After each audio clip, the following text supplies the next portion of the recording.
नमस्कार। हम जब भी भारतीय संविधान की बात करते हैं तो हमारे दिमाग में सबसे पहले आते हैं मौलिक अधिकार। लेकिन क्या संविधान सिर्फ अधिकार ही देता है? नहीं, ये सरकार को कुछ दिशा निर्देश भी देता है, कुछ आदर्श तय करता है। आज हम इन्हीं आदर्शों यानी संविधान के नीति निर्देशक तत्वों को समझने की कोशिश करेंगे। तो एक बड़ा सवाल ये है कि आखिर हमारे संविधान बनाने वालों के मन में भारत की तस्वीर कैसी थी? वो सरकार से क्या चाहते थे?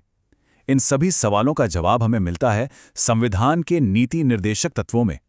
देखिए, संविधान के पार्ट 4 में आर्टिकल 36 से लेकर 50 तक कुछ सिद्धांत दिए गए हैं। इन्हीं को हम कहते हैं directive principles of state policy या राज्य के नीति निर्देशक तत्व। आप इन्हें एक तरह से देश का मॉरल कंपास समझ सकते हैं।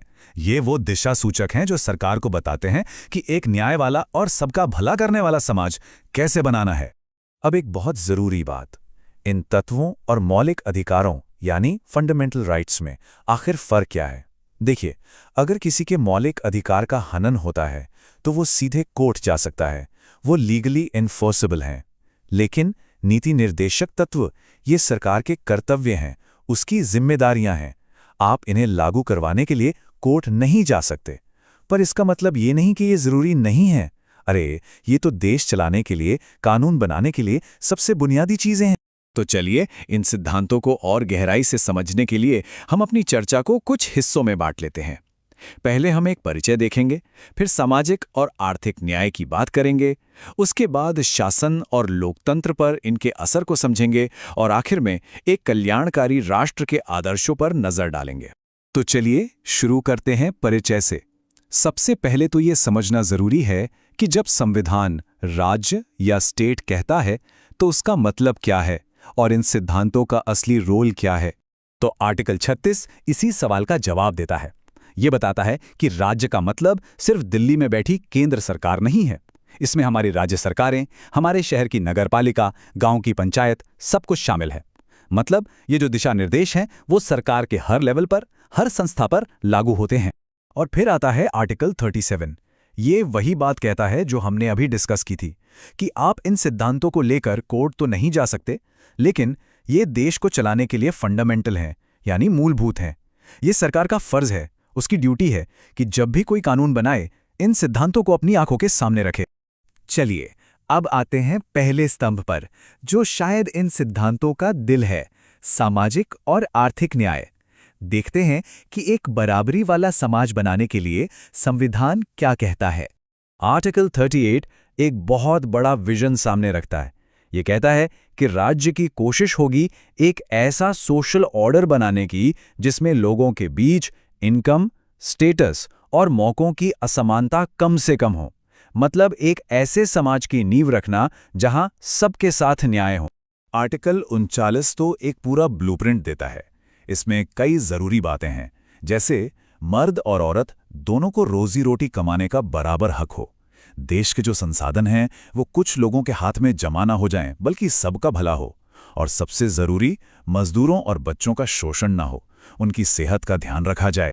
सोचिए, अगर किसी के पास वकील करने के पैसे ही ना हो तो क्या उसे न्याय नहीं मिलना चाहिए? बिल्कुल मिलना चाहिए। और यही बात आर्टिकल 39A कहता है। ये राज्य को जिम्मेदारी देता है कि वो सबके लिए न्याय सुनिश्चित करे और जो लोग आर्थिक रूप से कमजोर हैं उन्हें फ्री लीगल एड यानी मुफ्त कानूनी मदद मुहैया कराए। सामाजिक न्याय की इसी कड़ी में हमारे संविधान ने मजदूरों यानी वर्कर्स के कल्याण पर बहुत जोर दिया है। तो चलिए देखते हैं कि उनके अधिकारों और भलाई के लिए क्या कहा गया है। आर्टिकल 42 बात करता है काम करने की जगहों की। ये कहता है कि काम करने के हालात अच्छे होने चाहिए, इंसानी होने चाहिए। और इसी में एक बहुत ही ज़रूरी चीज़ है मैटरनिटी रिलीफ, यानी गर्भवती महिलाओं के लिए छुट्टी और दूसरी सुविधाओं का इंतजाम करना। ये एक प्रोग्रेसिव सोच को दिखाता है। फिर आता है आर्टिकल 43 और 43A। ये बहुत दिलचस्प हैं।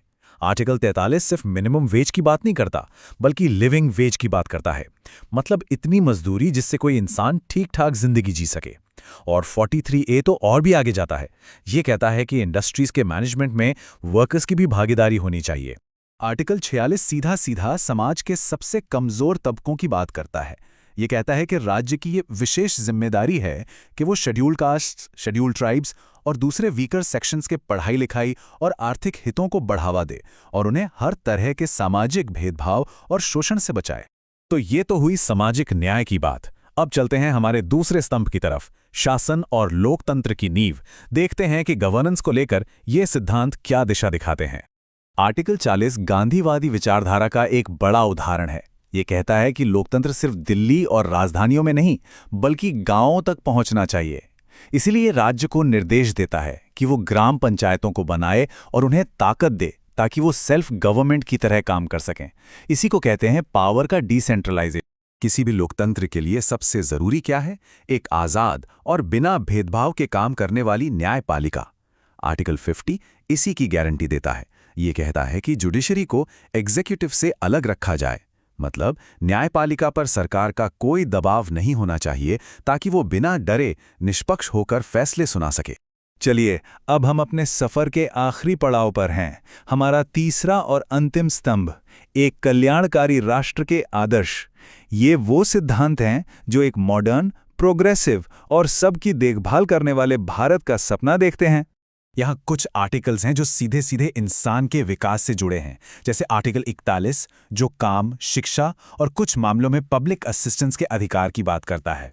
फिर आर्टिकल 45 जो शुरुआती बचपन की देखभाल और शिक्षा पर जोर देता है, और आर्टिकल 47 जिसका लक्ष्य है लोगों के पोषण और स्वास्थ्य के स्तर को सुधारना। ये सब मिलकर ह्यूमन डेवलपमेंट की नींव रखते हैं। अब बात करते हैं आर्टिकल 44 की, जो अक्सर चर्चा में रहता है, यूनिफॉर्म सिविल कोड। इसका मकसद यह है कि भारत के सभी नागरिकों के लिए उनके धर्म से परे पर्सनल मैटर्स जैसे शादी, तलाक, विरासत, इन सब के लिए एक जैसा कानून हो। संविधान राज्य को इस दिशा में कोशिश करने के लिए कहता है। ये सिद्धांत सिर्फ इंसानों की ही नहीं, बल्कि हमारे पर्यावरण की भी बात करते हैं। आर्टिकल 48 एग्रीकल्चर को मॉडर्न और साइंटिफिक तरीके से ऑर्गेनाइज करने को कहता है, और आर्टिकल 48A जो बाद में जोड़ा गया, वो पर्यावरण की सुरक्षा, जंगलों और वाइल्ड लाइफ को बचाने की जिम्मेदारी राज्य को देता है। ये सस्टेनेबल डेवलपमेंट की सोच का एक बेहतरीन उदाहरण है। हमारा इतिहास, हमारी धरोहर, हमारी पहचान है, और आर्टिकल 49 इसी पहचान को बचाने की बात करता है। ये राज्य का कर्तव्य है कि वो हर उस स्मारक, उस जगह या उस चीज़ की रक्षा करे जिसका ऐतिहासिक या कलात्मक महत्व है, ताकि हमारी आने वाली पीढ़ियां भी अपने शानदार अतीत को देख सकें और उस पर गर्व कर सकें। तो हमने देखा कि ये नीति निर्देशक तत्व सिर्फ संविधान की किताब में लिखे कुछ शब्द नहीं है। ये असल में एक बेहतर, न्यायपूर्ण और कल्याणकारी भारत बनाने का पूरा रोडमैप है। ये वो आदर्श हैं जिनकी तरफ हमारे देश को लगातार बढ़ते रहना है। और आखिर में एक सवाल सबके लिए, आज के भारत के लिए ये सिद्धांत कितने मायने रखते हैं और इनके सपनों को पूरा करने में हम कहाँ तक पहुँचे हैं?